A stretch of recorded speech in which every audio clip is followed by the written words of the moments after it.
My name is Guillaume. I'm from France, and I created Bilberry now 4 years ago. And so today I'll speak about Bilberry. I'll try to take you through our journey to explain what we do, and also how we hope we can make a difference in Australia. So I've got a presentation that I will share. You should be able to see it now. Fantastic. Yep. All good. So I'll just start with a couple of videos. I think it's often the best way to show what we are doing. So on the first video, you'll see cameras equipped on an AgriFac self-propelled boom that do spot spraying.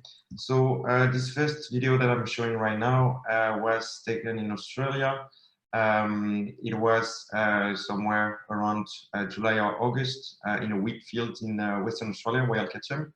And there's some radish, that's the white dots that you can see. And so the cameras recognize the radish to just spray on them and not on the whole paddock. So the cameras just trigger nozzle by nozzle to not waste any chemical. On the second video that I'm going to show, same principle, also cameras on an AgriFac self-propelled boom. It's in Netherlands right now, so that's why probably you can see the speed is not as fast as in Australia, so more about 9-10 km per hour. And we are spraying dog wheat in grasslands, which is a big issue over there. So it's a bit more difficult to see on that one because the nozzles are pulsating, but principle is really the same. So my talk is going to focus about this technology and how we made that happen. So let's dive back into the past. So the company was created in 2016, but actually we started working on Bilberry a bit before. So we started working in 2014. And at that time, so I was in last year of engineering school. And with two friends from engineering school, we decided that we wanted to create a company. And drones were really a big thing at that time. And so since we were engineers, we just thought, okay, let's try to do something with drones. And then we thought agriculture might be a good place to start since, you know, there are huge areas. So we had one issue at that moment is that we were all born and raised in Paris. And we had not much background about agriculture, so we had to find a way, you know, to make up for what we didn't know. Since we did not have much contacts or many contacts, what we did is that we just took the yellow pages, we looked under farmers, and we started calling people. So sometimes it was nice, sometimes it was not as nice on the yellow pages, but in the end we could meet a lot of people. And we started with farmers, then agronomists, cooperatives, as manufacturers of different equipment. And we had very simple questions like, you know, what's your job and what are your main issues? And most of the people told us that they had issues with weeds, growing issues. So the costs of herbicides were rising. Lots of weed resistance were appearing and growing faster and faster. Some chemicals were just taken out of the market. So it was very difficult to find solutions to properly kill the weeds. And so we thought probably spot spraying could help with that. And so we looked at the market, you know, is there already a solution? And we saw that for green on green, nothing existed, and for green on brown there were just a couple of solutions, but that would not be able to evolve towards green on green.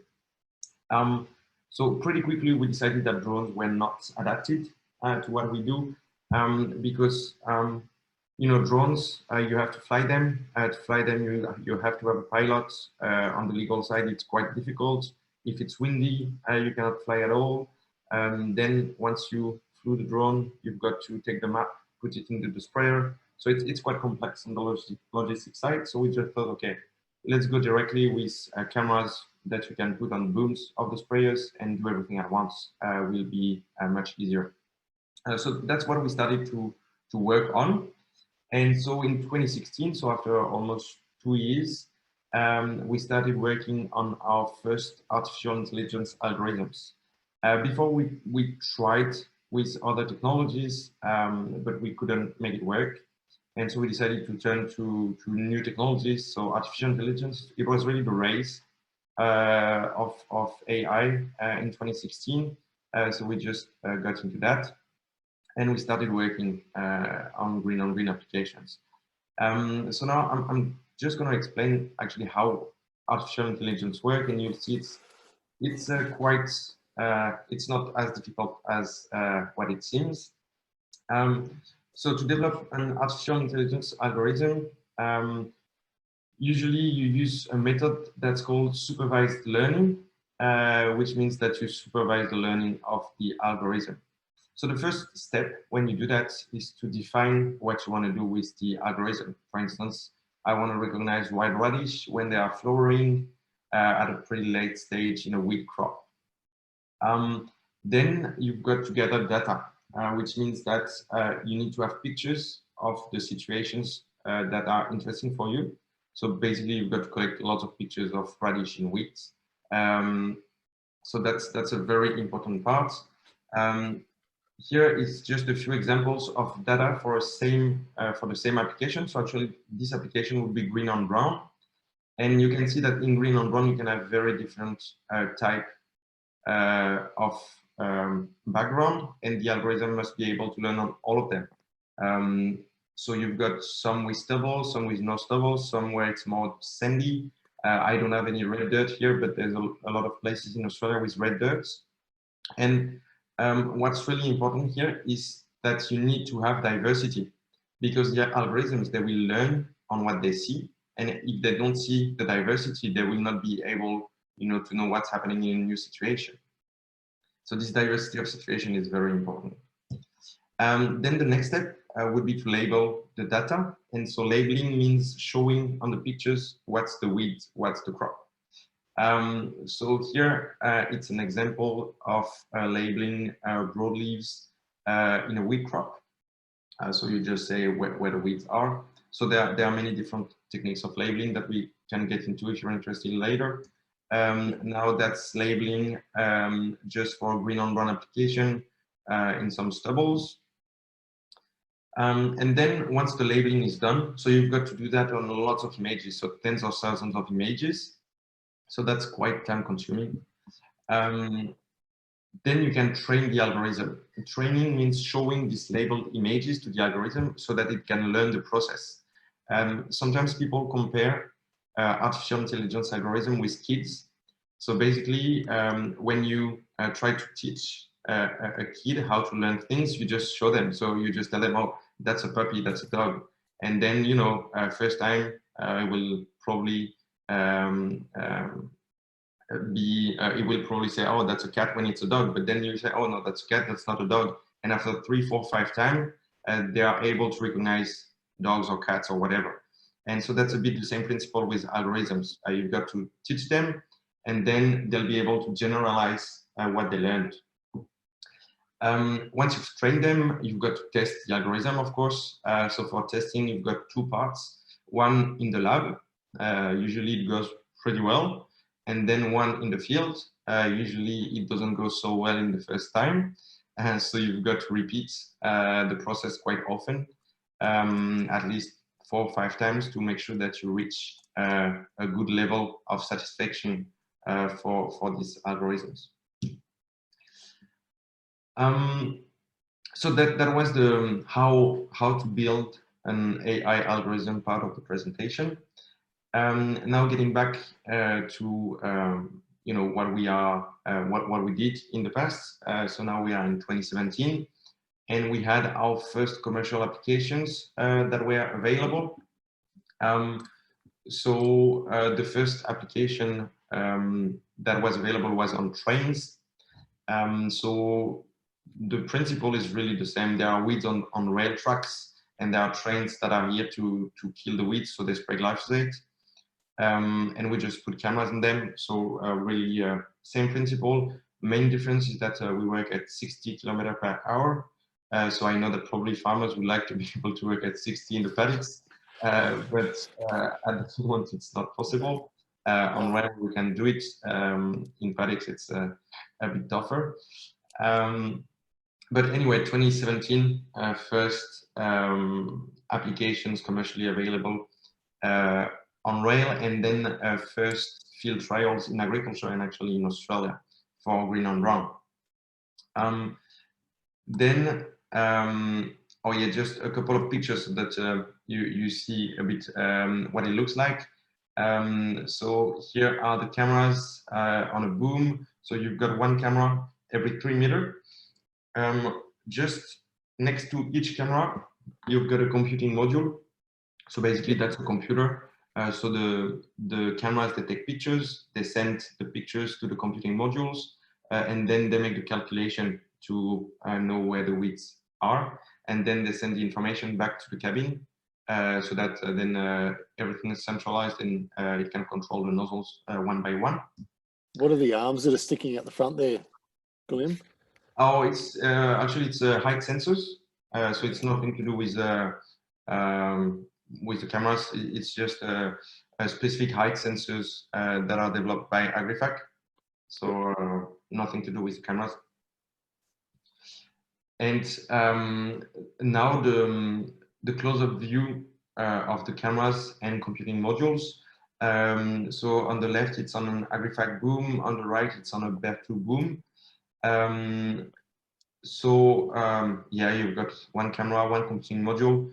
On the right, on the Bear2 system, you also have one bigger box, which is a switch box. You've got 2 or 3 of them on the booms, depending on the size of the boom. It's just basically it centralizes all the cables. It's just a basic internet switch. I mean, basic in the functionality, then it's robust and everything, but functionality is quite basic. And then just I was in Esperance just 2 days ago, and the farmer was just asking. We were delivering a system, and the farmer was just asking what could be detected, and just took a week to have a look, and it gives you an idea of what's detected. It's not the smallest thing, but it gives a good idea of a normal thing that we would be able to detect on a green on brown situation. Also talking about green on brown, why is it done and why do we do it? We think there are 3 main advantages, and you know, for green on brown, it's been used for maybe 10 or 15 years with other products like Weed Seeker or Weed It, and actually farmers are quite happy with the results of that. And so the interest of green on brown is that you can control better some of the hard to kill weeds, because you can increase the rate or you can change chemicals because you spray less, so it's still financially viable. You can save a lot of chemicals. So what we've seen, I'll come back to that a bit later, but on 40,000 hectares, we have on average almost 95% savings for green on brown applications, so really, really huge savings. And then the last thing is that you do not have to fill up the tank that often, since you just use maybe a tenth or less of what you used before. So you will just fill up the tank 10 or 15 times less than before.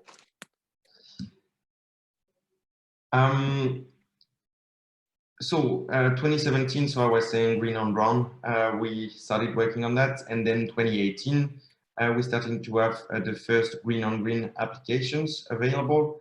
So it was in Europe at that time. So the first application was for duckweed. Now it's commercial in Europe, duckweed in pastures.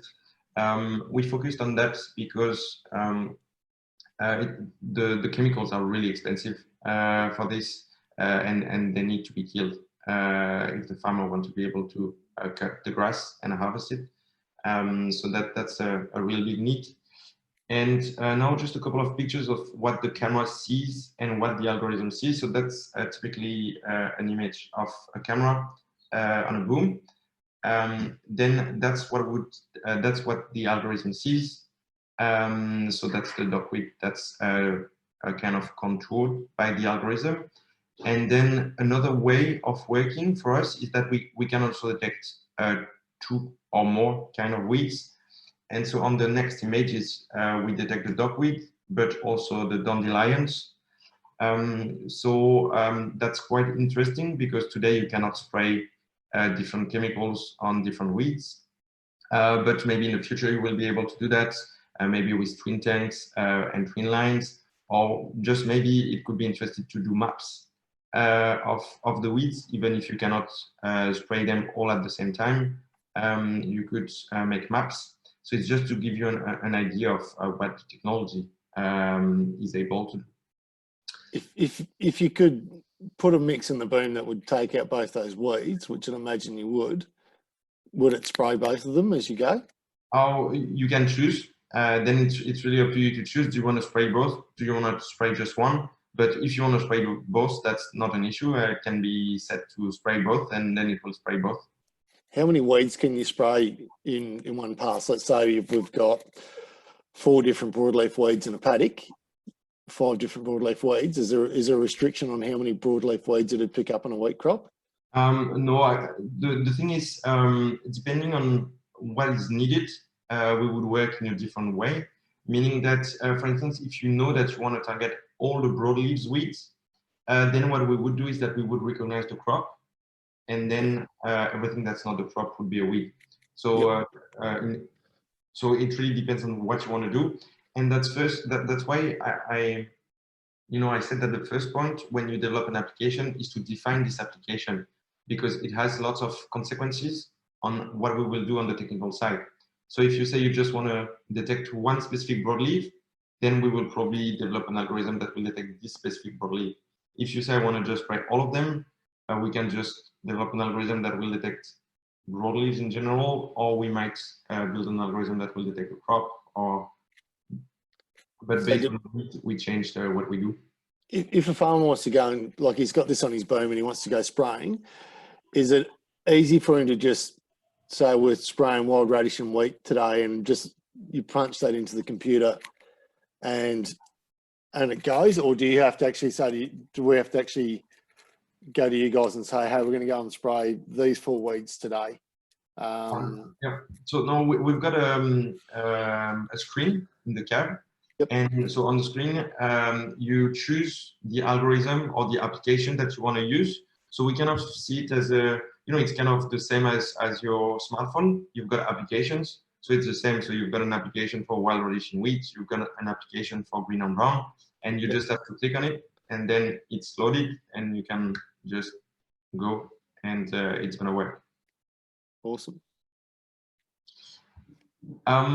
So in the same way as I described the benefits of green on brown, here are the benefits of green on green. They are quite similar. You can have a better control of your weeds because you can use different chemicals or increase the rate that you put on the weeds. Of course, you will do also big chemical savings. So we've seen that on our first trials. Productivity in the same way will be increased. And an additional thing we believe in is that you will be able to increase your yield. The reason behind that is that the chemicals, even if they are made not to kill the crop, they have an impact on the crop.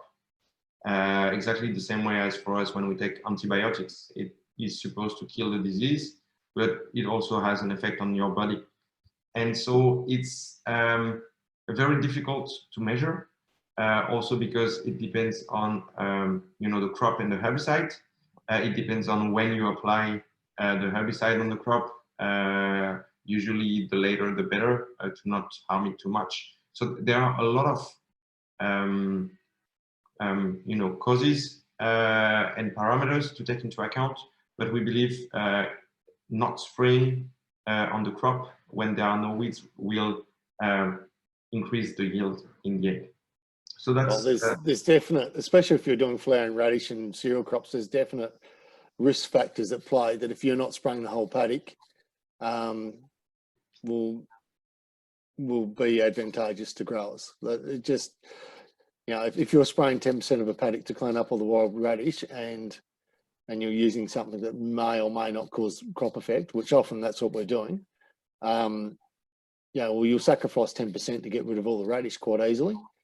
And, but yeah, if you don't get any crop effect, well, it's great. It's, yeah, we've all seen at different times, we've had to go in there late and try and clean things up, and it can be quite risky. So that sort of thing's great. And then, yeah, you're right.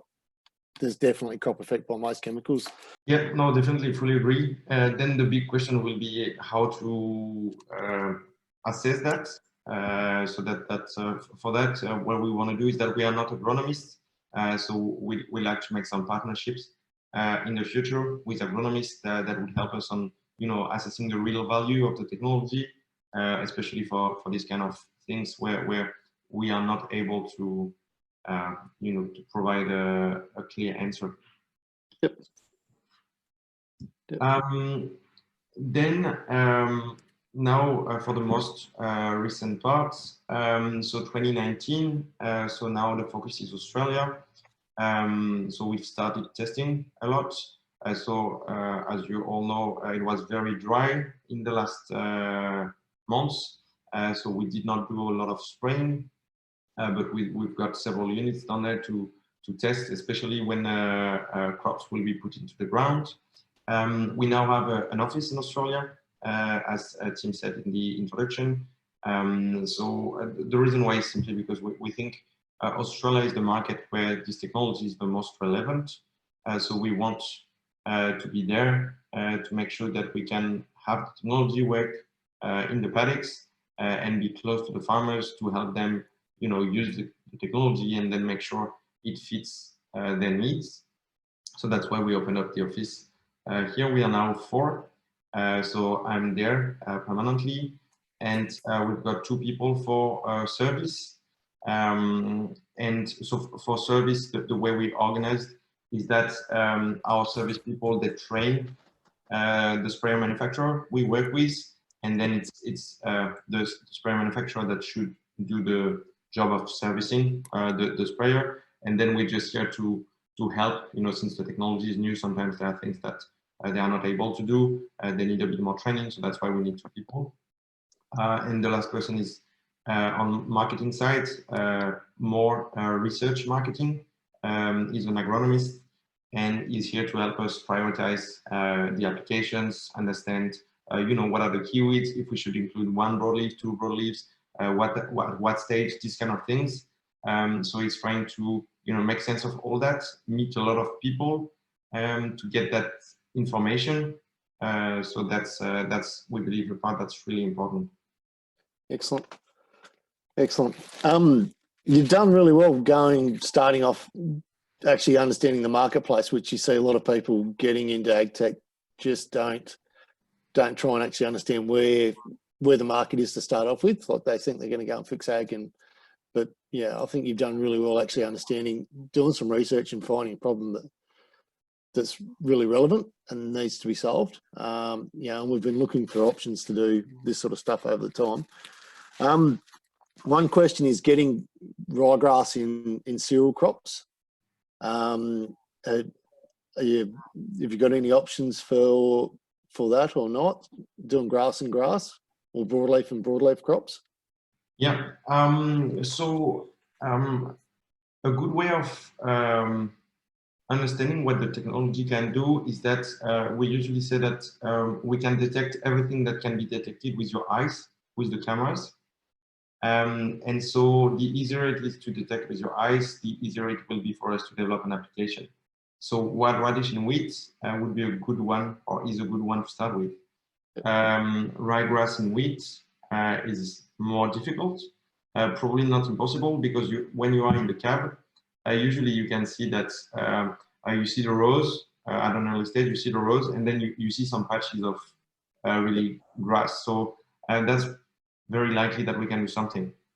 But we have decided not to focus on that at the very beginning, because we like to focus first on what we would call the low-hanging fruits. That would be a bit easier to do on the tech side, and to have a first few applications that can be used by the farmer. So not impossible in the future, but not the biggest focus at the moment. But then also we know that's a big thing for farmers down here. So it's on the list, but just after the easier one. Yeah. So, and to get the next options, obviously you don't have to update. I'm guessing you don't have to update the boom spray, any of the hardware. It's just a software upgrade to go and get a different crop and a different weed and plug that into the application and off you go. Is that how that would work? Yeah, the goal is really that we try not to change the hardware and just update the software so that you can use the same hardware, and then all our systems are connected. And so if you want a software update or a new algorithm, we can push it from our office, and then you have it quite easily. Is the 3 meters per camera, is that why, like, that's a fair way between each camera? Do you get a better job if the cameras are closer, or because obviously there can be quite a bit going on over 3 meters of crop row. Would there be any need to get a closer resolution to get a better job or not? That's an open question. Of course, the more cameras, the better. So what we've done is that the cameras are quite high, so they are more than a meter above the spray line. So actually, they look in front, but they also look like that a lot. So that's not too bad.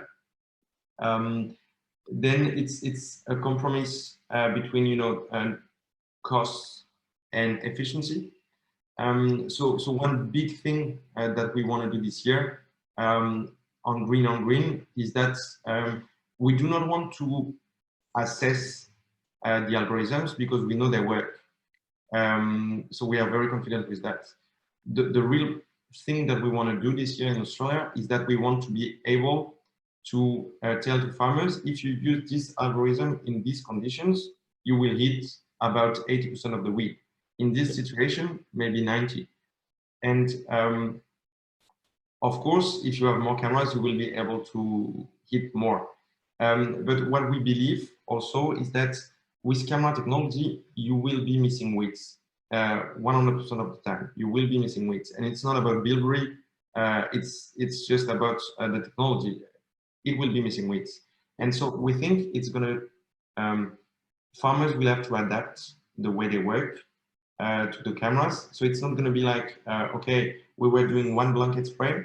Now we've got great cameras. We can just do one spot spray and everything's going to be perfect. And I will save chemicals and I will put more on the weeds that are hard to kill. It will be probably a bit more complex than that. And you can already see it in a simpler situation. So green on brown. So I don't know if some of the people that are here have been using the Weed It or the Weed Seeker. But the Weed It users or Weed Seeker users, usually they spray more often with their Weed It than what they were doing with the blanket spraying. One of the reasons behind that is that you miss some weeds, and you do not even have a crop, so you still miss them. So with a crop, you will probably miss a bit more. But then, since the savings are so big, you can afford to go maybe 2, 3, 4 times more, and it's still financially a very good operation. So we think probably things will go that way. So we'll have to see with farmer what they think about that. But for now, our first users, they all think it makes sense, and they are all ready to say, okay, I can go 2 or 3 times in my radish. I'll save so much chemical. I don't really mind. And so the thing is, what we believe also is that capacity is a key thing. If you ask farmers to go more into the field, then you have to make sure that they can cover a lot of ground really fast. So we are also trying so we can work on 48-meter boom, and actually we can work also on booms that are wider. So it's not an issue at all. At the moment, we recommend to work at 20 Ks with the cameras.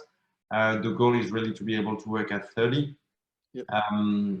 So yeah, that's the then we know also that it's not always possible with the ground when it's not so flat and everything. The Western Australians will get you to get very efficient, I'd say. How much do the cameras cost? The cameras at the moment, they are sold by the sprayer manufacturers, so we do not set the price. But the goal is to be close to the price of what's on the market. So I would be, so we do not define the final price, but that gives you a price range. For a 36-meter boom, goal would be to be between $170,000 and $200,000. Yep. So that gives a range. Then again, it depends exactly on the manufacturer, so on the color. And so that's for green on brown.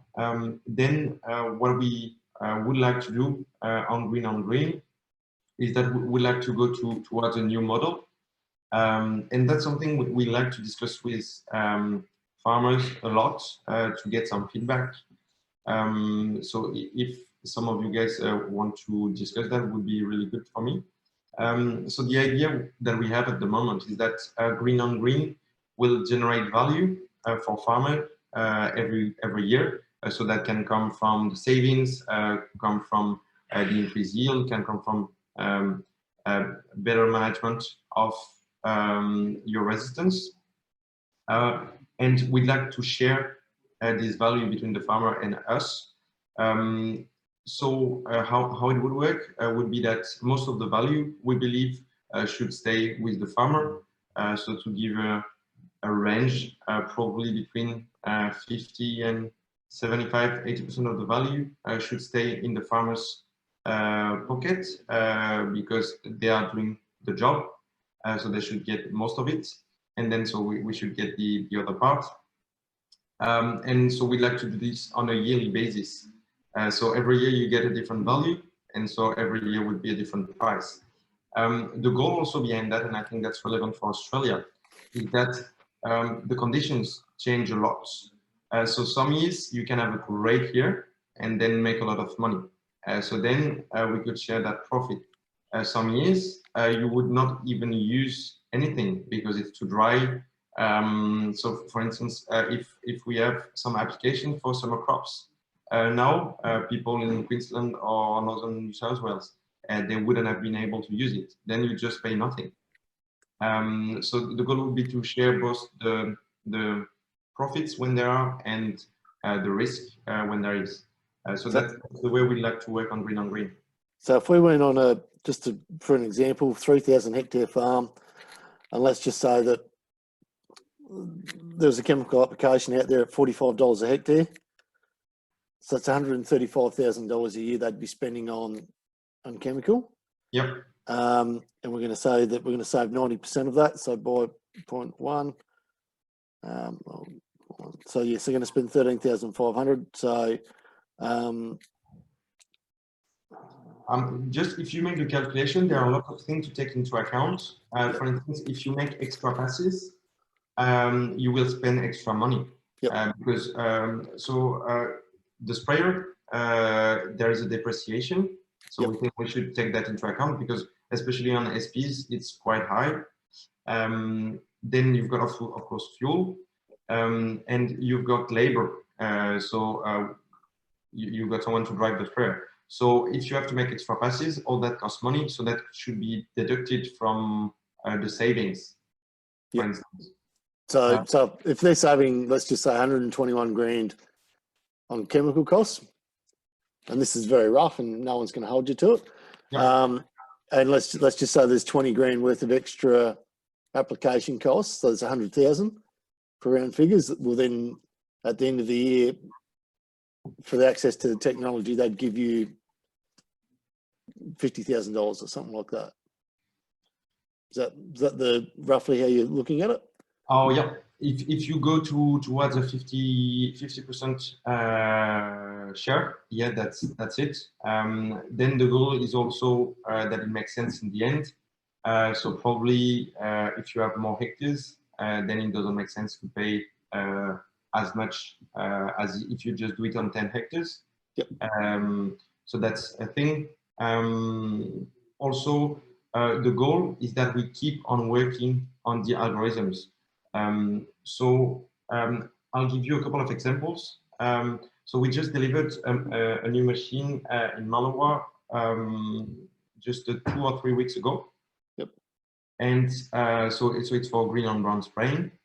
And usually what we try to do when we deliver machines to just spray for half a day with the farmer to make sure everything's working well. So we did about 400 hectares with the farmer. So it went well. Savings on the first paddock was about 90%, second one 96. Yep. So we're happy with that. But then we saw that on a few cameras that were looking at the tram lines, there was some misfiring. It was on the tram lines and there was a lot of red dirt, and probably we had never seen a dirt like that. It was a bit special. And so the algorithm was a bit misfiring. So that means that we had to get there, take images, send them back to France, improve the algorithm. And now we have deployed a new algorithm. So now we've got that process. We can do all that in 72 hours. So new algorithm adapted to the need of these paddocks. And now it's not misfiring anymore. What I mean here is that we think that for the technology to be perfect for the farmers, we will need to make it evolve year after year. And so we'd like to have the capacity to do that also. Yeah, so just I just have a couple more slides about what's next for Bilberry in Australia. So I was saying it's really the focus in Australia. So that's the, I said it's the #1 focus for us. We've done a bit more than 40,000 hectares spot spraying. So that's pretty good. And we wanted to do way more this year, but just because it's so dry that not much has been happening. We are in Australia factory fitted on AgriFac and Gold Acres sprayers. Gold Acres is a new partnership. Actually, the first system will be installed next week in the factory. So it's completely new. And the goal for Green on Green in 2020 would be to do more than 10,000 hectares on 2 different applications for wheat. So one is very focused on wild radish, and the other one is focused on everything but wheat. So it's a more general application. And the goal, as I said before, is not really to understand if the algorithms work, but more to understand what are the limitations of the system. So do we hit 60% of the weeds, or do we hit 95% of the weeds in these specific conditions? And then we can give a clear guideline to farmers to say, okay, in these conditions, here what you should expect. And then based on that, you can decide how to use it. So that's the plan for 2020. And then I just had a last slide about my information details so that you can contact me directly. Would be great to have a chat directly if you want to have more information. And yeah, as I said to Tim before, I'm really keen to have a discussion. So if you've got a question, I'm really keen to have a chat now. Can a boom spray be retrofitted, Glenn, or on? So right now, no. The way we look at it is that we want to be able in the future to retrofit the system on any color. But the thing is, so when you work with the factory, you've got 2 main advantages. One is that technical integration is clean. You work with the factory, you know it's going to be done properly. When you retrofit, you've got to handle everything, and it's a bit more complex because you've got to be able to work on most kind of booms with all of the softwares that are there. Some can be outdated, you don't really know what's there. So a bit more complex. And the other part is about just a distribution network. When you work with sprayer manufacturers, they already have distribution network in place, and so we can rely on that. If we want to work on the aftermarket, we've got to work with other partners, put that in place, and that takes quite a bit of time and energy. And so we like to focus for now a bit more on sprayer manufacturers. But yeah, definitely aftermarket, we'll look into that as soon as possible, but not right now. Does it have to integrate with any other software in the tractor, or does it just run on itself? Like, is it hooked up with guidance or anything else like that, or just? Yeah, so there are two main things that we need to communicate with. First is that we have to get info from the GPS because we need to work with the section control. So that's the first thing. Then the other thing, we need to communicate with the nozzles to tell them when to open and close. And then we need a couple of information from the sprayer. So we need to know the speed. With the speed, we can adapt when to open and close. And then ideally also we have some information from other sensors, for instance, the height of the boom, because depending on the height, we do not look at the same place. So then it means we do not have to trigger at the same time. Yep. And is that height above the crop or height above the ground that makes a difference? So it's height. It's how you would set it. So it's more above the crop. Yep. That's important for us. So thank you very much. Thank you so much for your time also. Yep. Thank you, everybody. Thanks for everybody coming along.